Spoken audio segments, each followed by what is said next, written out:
Let's go! Sa munisipyo, nagsa ang mga taga-suporta ni Armando. Larawan ng bawat isa ng kasiyahan sa pagbabago na pinangako nito sa mga mamamayan.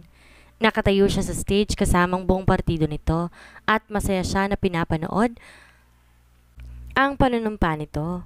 Baka sa mukha ni Armando ang labis na kasiyahan. Nang matapos ang panunumpa, kabi-kabilang kumakausap dito kaya dumistansya muna siya ng bahagya. Nakatayo siya sa likod ng karamihan nang may napansin siyang lalaking titig na titig sa kanya. Ilang di pa lang ang layo nito sa kanya at sa tingin niya, matagal na ito roon. Nagulat pa siya nang indian siya nito. Sinong lalaking yon? Hindi ko siya kilala. Pero naisip niyang baka kaibigan to ng kakambal niya, kaya ginantihan niya ito ng ngiti. Doon ay tila nagkalakas ang loob ang lalaki para lapitan siya. Napansin niyang nakasunod ang tingin dito ng mga bodyguards ni Armando. "Hi, Melanie." Bati nito sa kanya. "Hi." Ganting bati niya rito sa kagustuhan niyang hindi siya nito mahalata. He was good looking and decent looking. He was wearing an expensive clothes and jewelries. "Kamusta ka na?" Malapit na ito sa kanya. Nakakailang na ang nearness nito kung kaya't bahagya siyang napaatras. "Pasensya ka na. Alam kong di kita dapat pinuntahan dito at nilapitan. Pero miss na kita, honey. I am dying to see you again." Mahinang sabi nito sa kanya. "Magkita tayo, please. Gusto kong mag-usap tayo." Hindi ko matatanggap na bumalik ka kay Armando. Nag-imbal siya. Ito kaya si Benedict de Torres? Muli siyang napaatras. "Please, Benedict, umalis ka na. Baka makita ka ni Armando. Ang sabi mo wala na kayo at hindi ka na babalik sa kanya. Nagkatampuhan lang tayo, bigla ka na lang umalis at hindi ka na bumalik." Doon nakumpirma niyang wala na talaga sa poder ni Benedict ang kakambal niya. Kung gayon talagang mas lalong dapat nitong hanapin. Umangat ang kamay nito, dumapo sa balikat niya. Pumiksi siya at umiwas. Bigla siyang napalingon sa gawing harap niya at gano'n na lamang ang kanyang gulat na makitang nakatayo na doon si Armando. Matalim ang tingin sa kanya. Nag-aakusa, nagkokondena. God! Tinulak niya si Benedict at nagmamadaling lumapit sa kinaroroonan ni Armando. Ngunit bago pa siya lubusang makalapit dito, umiwas na ito sa kanya. Hindi na niya ito sinundan pa. Alam niyang nagpupuyos to sa galit, pero ayaw lang gumawa ng iskandalo ng mga sandaling iyon. Nang tanawin niya si Benedict, pasakay na ito sa itim na Fortuner. "Hayop ka, Melanie. Hanggang dito ba naman pinasusunod mong lover mo? Hindi mo na ako binigyan ng respeto at kahihiyan." Halos pumutok ang ugat nito sa leeg. Sa tindi ng galit itong pinakawalan lamang nito nang nasa sasakyan na sila. Dito nagpasakay ng iba. Maging ang pulis na nagsisilbing bodyguard nito, pinahiwalay nito ng sasakyan. Alam niya kukumprontahin siya nito. "Sige, sumama ka na sa kanya. It's better that way kasi naman patagpo-tagpo lang kayo at niloloko niyo ako." Sikmat nito. Halos magbaga ang mga mata nito sa galit. Nakikita na naman niya rito ang Armando noon nang bagong dating siya sa buhay nito. "Mando, maniwala ka sa akin. Hindi ko alam na pupunta siya rito. Hindi ko siya pinasunod dito." Nagulat na lamang ako na makita ko siya. Kanina pa rin niya gustong magpaliwanag. "Hindi ako nagsisinungaling this time, Mando. Kung ano man ang nangyari noon, matagal nang tapos iyon at kinalimutan ko na, Mando." "Really now? Kung di sana kita hindi kilala, kung hindi ko sana alam na kasing easy lang ng pagguya ng chewing gum sa iyo ang pagsisinungaling." "But, Mando?" Pinasibad na nito ang kotse. Sa tansya niya 90 kilometers per hour ang takbo nila. Nagkukutkot ang loob niya dahil nagalit na naman ito sa kanya. Maayos na sana ang pagsasama nila nitong mga nakarang araw. Masaya sila at palaging bukang bibig nito na masaya rin sa naging pagbabago niya. Pero ang lahat pala'y masisira na naman nang ganon-ganon lang. Wala silang imikan dahil nakatuon na ang buong pansin nito sa pagmamaneho. Pero base sa nakikita niya, taas baba pa rin ang dibdib nito sa tindi ng galit sa kanya. Paghinto ng kotse sa mansyon, malalaki ang hakbang nito na iniwan siya. Dumiretso to kaagad sa loob. Nakita niyang kaagad tong nilapitan ng ina na akmang hahalik sa pisngi ng anak pero parang walang nakita si Armando. Tuloy-tuloy na tinungo lamang nitong hagdanan. Diretsong umakyat sa ikalawang palapag ng bahay. At ayaw man niyang maramdaman, unti-unting nilalamon ng takot ang kanyang buong sistema. Nakasunod ang tingin niya rito, kaya't kitang-kita niya kung ganong kadilim ang anyo ni Armando. Plano niyang sumunod sa ginawa nitong pag-akyat, pero natigilan siya nang pigilan siya ng ginang sa isang braso. Si Mrs. Del Rio ay palaging nakangiti, pero sa pagkakataong yon, pailalim ang tingin nito sa kanya. Kinakabahan siya dahil galit din ang nababasa niya sa mukha ng ginang. Kung sa bagay, siguradong makikisimpatya ito sa anak, lalo pat dilingid kay Mrs. Del Rio ang ginawa ni Melanie noon. Ano na naman ang ginawa mo this time, Melanie? Bakit nagkakagano na naman ang anak mo? Tama siya. Galit ang naririnig niya ngayon, maging sa tono ng ginang. Wala ka ba talagang delikadesa? Sigurado kung gumawa ka na naman ng eksena. Pero bakit naman ngayong pang-araw na to? Alam na alam ko kung gaano ka-importante kay Armando ang araw na ito. Galit na sikmat ng ginang. Pero naiintindihan niya ito. Subalit ano naman ang magagawa niya kung bigla na lang sumulpot ang Benedicte Torres na iyon doon? Na kung bakit sa dinami-rami ng pagkakataon ngayong panunumpapa ni Armando siya nilapitan. Mama, wala ho akong ginagawang masama. Sabi niya dahil ang totoo, gusto niyang mga tuwiran. Gustong-gusto niyang sabihin dito na hindi niya kilala ang lalaking lumapit sa kanya kanina, pero alam niyang pagtatawanan lamang siya ng mga ito, lalo na ni Armando. Iisiping bumabalik na naman siya sa dati at baka nga palayasin pa siya ng tuluyan. Wala, okay? Sa pakipariwanag mo, ilang araw ka na nakikitang masayang anak ko, pero bakit ganyan na naman ngayon? I thought you've changed a lot, Melanie, pero hindi pa rin pala. Gusto niyang maiyak sa klase ng tingin at mga salita na binibitawan sa kanya ng ginang. Isipin pang palagi lang itong nakangiti sa kanya noon, pero ngayon halatang masama din ang loob nito sa kanya. Nagagalit to kahit hindi pa nito alam ang nangyayari. Kung sa bagay, kabisado marahil nitong manugang. Katulad ng anak, kilalang kilala nito ang kakambal niya, kaya kay hirap para sa mga ito na paniwalaan ng mga sinasabi niya ngayon. Mama, maniwala ho kayo sa akin. Nagbago na ho ako. Hindi ko alam na pupunta doon si Benedict. Nagulat na lang ho ako at tell your explanations to your husband, not to me. Sabi nito at saka na siya nilagpasan. Muli niyang naalala si Armando, kaya dali-dali siyang umakyat ng hagdan. Nadatnan niya itong nasa master's bedroom. Nakaupo sa gilid ng kama at nakayuko ang ulo habang sapo ng dalawang kamay nito ang magkabilang sentido. Pero nang maramdaman nito ang presensya niya, nag-angat ito ng mukha. Iisa lang nakikita niya sa mga mata nito ng sandaling iyon. Galit. Galit para sa kanya. Galit para kay Benedict at sa sitwasyong nakita nito kanina. Naniningkit ang mga mata nito. Tagos-tagusang nakatitig sa kanya. Hinihingal din ito at nagtatagis pang mga bagang, kaya naman biglang dinaga ang dibdib niya. Nanunuot din ang kilabot bunsod ng takot sa kanyang buong sistema. Gayon may sinikap niyang magpakatatag. Huminga siya na malalim. Sinikap alisin ang takot para sa lalaking kaharap. Mando, let me explain. Wala. Hindi niya na ituloy ang sasabihin dahil tumayo ito. Mabilis ang pagkilos sa tinungo nito ang closet. Nilabas ang lahat ng damit ni Melanie doon. Pagkatapos ay kinuha na nito ang malaking maleta sa ibabaw noon at nilagay lahat doon ng mga damit na bilaklas ito sa closet. Nagimbal siya sa nakita. Talagang buo ang loob nito na muling palayasin sa buhay nito si Melanie. Dahil sa nangyari, Mando, anong ginagawa mo? Malinaw man sa kanya kung anong gusto nitong gawin, nagawa pa rin niyang itanong. I've come to realize na kahit ano pang gawin ko, hindi mo magagawang kalimutan ang lalaking iyon. That this marriage is truly a wrong decision for us. Pero wag kang mag-alala. Magpa-file ka agad ako ng annulment case para maging mas masaya ka. Sabi nito habang kulang na lamang, masira ang mga damit niya sa pagkakasalaksak nito sa maleta. Wala itong pakialam kung anong maging papel na nilamukot ang mga iyon bago makarating sa loob ng maleta. Ang importante dito mailagay ang lahat ng mga iyon doon para mapaalis siya. Mando, no. Hindi ko gustong tinangka niyang mga tuwiran pero hindi siya nito pinatapos magsalita. Come on, Melanie. Kung sana hindi ko nakita nang nandiyan mong lalaking yun kanina. Tama na. Naniniwala na ako ngayon na papasa ka talagang artista. You are such a best actress of your time. Pero hindi mo na ako magagago. Maraming beses na kitang pinagbigyan at hindi naman only ang pasensya ko sa'yo. Gigil na gigil ito. Ang kaninang naniningkit nitong mga mata ay mas lumiit pa ngayon. Litaw na litaw din maging ang mga titid nito at sa sentido. Pagkaway kinuha nito ang maleta at ibinalibag yon sa kanya. Bumalandra iyon sa kanyang paanan at tumama na ng bahagya sa kanyang paa.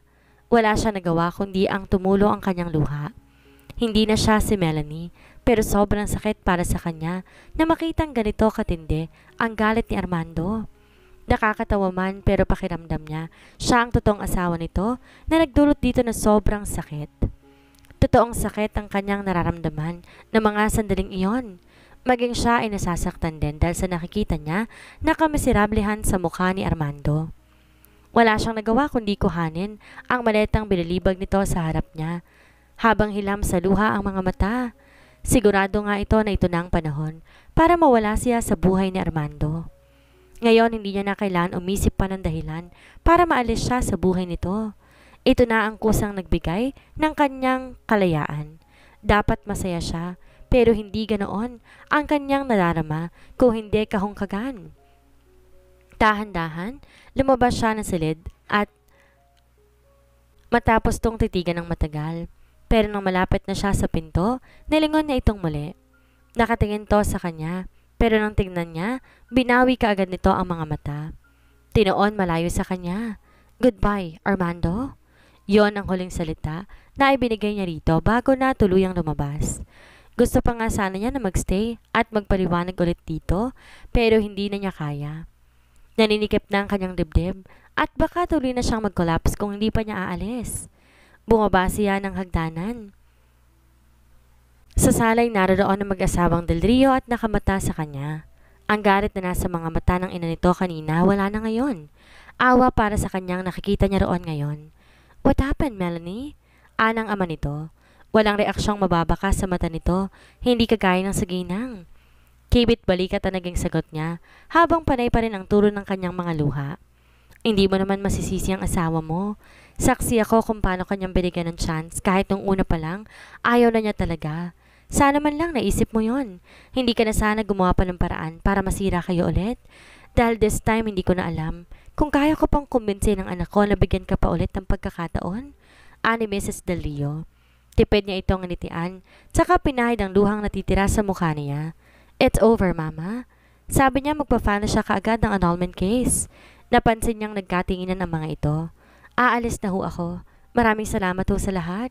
Sa pagtanggap po ninyo sa akin ulit at pagbibigay ng pagkakataon na maayos kami ni Mando." Pagkasabi nun, tumalikod na siya. Pero di nakaligtas sa paningin niya ang mga luha na namuo rin sa mukha ni Mrs. Del Rio. Ni isang salita'y wala siyang narinig sa mga ito. Sa labas, pumara siya ng taxi. Sa cafe nila ng kaibigang si Jonah sa BGC siya nagpadiretso. Plano niyang pahintuin muna ang daloy ng emosyon sa kanyang sistema dahil ayaw niyang mahalata ng mga magulang ang kanyang itsura. Pagdating doon, kaagad siyang sinermonan ng kaibigan na maluwag niyang tinanggap dahil alam niyang concern talaga to sa kanya, kaya nito yon ginagawa. "Ewan ko ba naman kasi sa'yo, kung bakit nakawala ka na kasi, bumalik-balik ka pa. Masyado mong inattach ang sarili mo kay Armando. Nagpanggap ka na nga, minahal mo pa. Ayan tuloy, sinong kawawa ngayon?" Anito na akala mo'y nanay niya kumakasermon. Kung sa bagay, wala namang nang bago roon. Palagi itong ganito lalo na kapag umiiyak siya. Sisermonan siya pero pagkatapos, yayakapin naman siya na mahigpit. "Oo na, Jonah. Huwag mo na akong pagalitan. Tanga na kung tanga pero anong gagawin ko? Nagmahal lang naman ako eh. Sa kanya ko lang naramdaman ang nararamdaman ko ngayon." Umiiyak na namang sabi niya. Ginamay niya ang mga sinabi sa kaibigan. Ngayon ang kauna-unahang pagkakataon na inamin niya rito na mahal na niya si Armando at hindi niya alam kung matatawa o mas lalong maiiyak sa klase ng mata nito na ngayon ay nandidilat na sa kanya. "Diyos ko naman, Meredith, sa kanya talaga na asawa ng kakambal mo? Hindi ka lang kasi tumitingin sa iba eh. Ang daming naliligaw sa'yo pero doon mo gusto. Sa taong nagkakasala ka pa? Mag-isip ka nga, libre mag-isip te." Hindi siya nakakibo. Ang totoo, hindi rin niya maintindihan ang sarili. Sa dinami-rami ng lalaki, bakit kay Armando pa tumibok ang kanyang puso? Ano namang plano mo ngayon? Ang totoo, hindi ko rin alam, Jonah. Siguro ay itutuloy ko na lamang ang paghahanap kay Melanie. Tila wala sa sariling sagot niya. Sana naman ba kasing lupalop nagsuot yung magaling mong kakambal? Diyos ko, naglaho na lang na parang bula. Hindi kaya na karma na yon. Baka nadukot ang sindikato tapos kinuhang dugot binuhos sa mga ginagawang tulay para tumibay. Ani Jonah, na pagkatapos ay bumunghalit pa ng tawa. Puro ka naman biro, Jonah eh. Huwag ka na nga mag-isip ng ganyan. Kinikilabutan ako sa iyo eh. Irap pa niya sa kaibigan. Paano? Napakaseryoso mo naman masyado. O basta ha, huwag ka na magpabalik-balik yun sa Armando na yan. Kung hindi ako na talagang sasapok sa'yo. Nagkamali ka na. Huwag mo nang pagpatung-patungin pa. Kanina pa gusto na sapakin ni Armando ang sarili. Matagal nang nakaalis si Melanie sa mansyon, hindi pa rin humuhupa ang galit niya dahil sa nangyari. Matagal bago humupa ang pag-alon-alon ng kanyang dibdib, bunsod sa hingal na nararamdaman dahil sa matinding galit. Doon lang siya nagalit ng ganoon katindi. Hindi kasi siya makapaniwala na lahat ng pinakita sa kanya ng asawa niya ay pagkukunwari din pala sa kabila ng lahat. Niloko pa rin pala siya nito sa lahat ng pinapakita nitong pagbabago sa kanya. Pawang kasinungalingan lamang. Parte lamang pala ng pagpapanggap na ang sayang nararamdaman niya sa piling nito na mga huling araw ay lilipas din pala. Bakit ba kasi nagpauto na naman siya rito? Bakit ba kasi hindi na lang niya panindigan na tuluyang patigasin ang puso para sa asawa? Ang sakit lang dahil kung kailan bumalik na ulit ang pagmamahal niya rito, tsaka naman niya makikita na hindi pa rin pala to tumitigil sa pakikipagkita sa kalaguyo. Hindi niya alam pero baka nga pinagtatawanan siya ng mga ito kapag magkasama. Kanina, na makita niyang ngitian to ni Melanie at tinawakan to ni Benedict, gusto niyang hilahin ng asawa para ilayo. Gusto niyang sapakin ang lalaking iyon na hanggang ngayon ay hindi pa rin nakakaintindi ng salitang respeto. Hindi lang niya ginawa dahil ayaw niya na gumawa ng eksena sa araw na iyon ng kanyang panunumpa. Siguradong pinagpepiestahan siya kapag nagkataon. Unang araw pa lang ng kanyang pagiging alkalde, makakaisip na ng paninira sa kanya ang mga kalaban na siguradong ikatutuwa ng mga ito. Kaya sa kabila ng parang sasabog na dibdib ay pinilit niyang kumalma. Ay nilabas lang niya ang lahat ng galit nang nasa mansyon na sila. Napahugot siya ng malalim na hininga at umalis sa veranda ng master's bedroom. Kanina pa siya doon. Tinatanaw niya ang ginawang pag-alis ni Melanie. Naaaminin niyang masakit din sa kanyang loob. Aaminin niya na bigla siya sa ginawang pagpapaalis dito, pero hindi naman niya magawang sisihin ang sarili. Makita lang niya sa isang lugar ang asawa at ang hayop na lalaking iyon, kumukulo na agad ang kanyang dugo. Nagiinit agad ang kanyang ulo at hindi niya napigilan na humalagpos ang kanyang temper. Idagdag pa na para siyang bulkan na nakahandang sumabog kapag nakikita niya si Benedict de Torres. Buong akala niya sasaya na sila ni Melanie sa panibagong umpisa bilang mag-asawa, pero hindi pa rin pala. Inakala niyang totoo ang lahat ng pinapakita nito, pero sadyang magaling lamang pala itong magpanggap. Paano siya nito napaikot? Hindi lang isang beses kundi marami pa. Kuminsan napapaisip na siya, wala ba talaga tong konsensya? Kung ganoon ba talaga ito kasama para saktan siya ng paulit-ulit? Sa tingin niya pa ay mas lalo pang tumitindi ang pangyayari. Mas lumalakas pa ang loob ni Melanie. Kung ganoon, patago ito kung makipagkita sa kalaguyo. Ngayon hindi na ito natatakot pa kahit nasa malapit lang siya. Hayagan niya lang ginagawa itong panloloko sa kanya. At maraming beses na rin siyang nagmumukhang tanga dahil sa asawa. Yun din sigurong dahilan kung ba't napuno na siya ng tuluyan at napalayas naman si Melanie sa ikalawang pagkakataon. Maya-maya ay nagpasa siyang bumaba sa kanyang bar.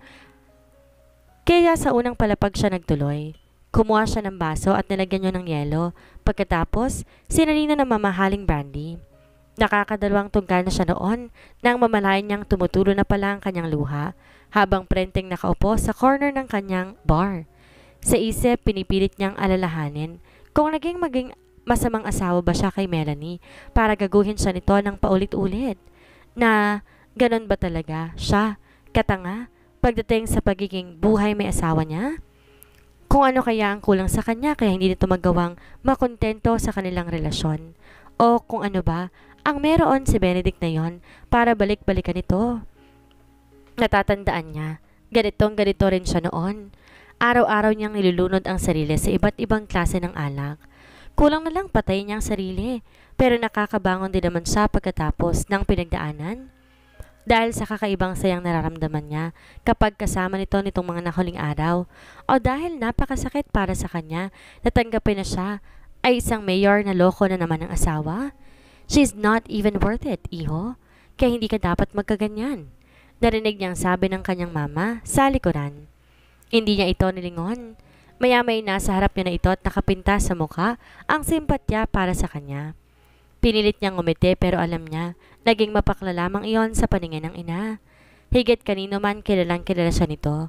Ito na ang numero unang nagpapalakas ng loob niya simula pa man noon. Tanging kakampi niya sa lahat ng bagay at nirerespeto ang kanyang desisyon. Hindi ko alam kung saan ako nagkulang. Ma, ano bang wala sa akin na meron ng Benedict na yon? Dahil ba siyang naging unang boyfriend ni Melanie bago ko? O dahil ngayon na ito pa rin ang mahal niya at pinaniwala ko na lamang ang sarili ko sa wala? Umasa na lang ba talaga ako, ma? San, wala kang pagkukulang. Kung ikaw lang ang may kasalanan. Nagsisisi tuloy ako ngayon kung bakit nakiusap pa kami sa'yo ng papa mo na bigyan mo ng second chance si Melanie. Anito na malungkot at nakatunghay lamang sa kanya. Stop blaming yourself, Mama. It's my fault dahil hindi ko kaagad nakita na hindi naman talaga nagbagong babaeng iyon. Mapait niyang sabi at saka muling tumungga sa baso. Anong plano mo ngayon, Mando? Tanong ng kanyang ina habang nanonood lamang siya. Sa tingin ko, itutuloy ko ng annulment, Mama. Dapat matagal ko na yung ginawa. Sabi niya kahit pa maging siya, hindi na alam kung kaya niya ba yung gawin. Hindi kaya ibatikos ka na naman ng mga kalaban mo? Palabasin nilang ginamit mo lang si Melanie para sa eleksyon, para iloklok ka ng mga tao at makuha mong pwesto? Puno ng pag-aalala ang tinig ng ina. So what, Mama? Totoo naman ako sa bagay na yon. Ginamit ko lang talaga si Melanie para makuha ko ang gusto ko. And now that I am in this position, sa tingin ko kaya ko na mag-isa. Hindi niya alam pero parang gusto niyang magduda sa sinabi. Sa maikling panahon, alam niya at saksi siya kung paano minahal din ng tao ang asawa niya.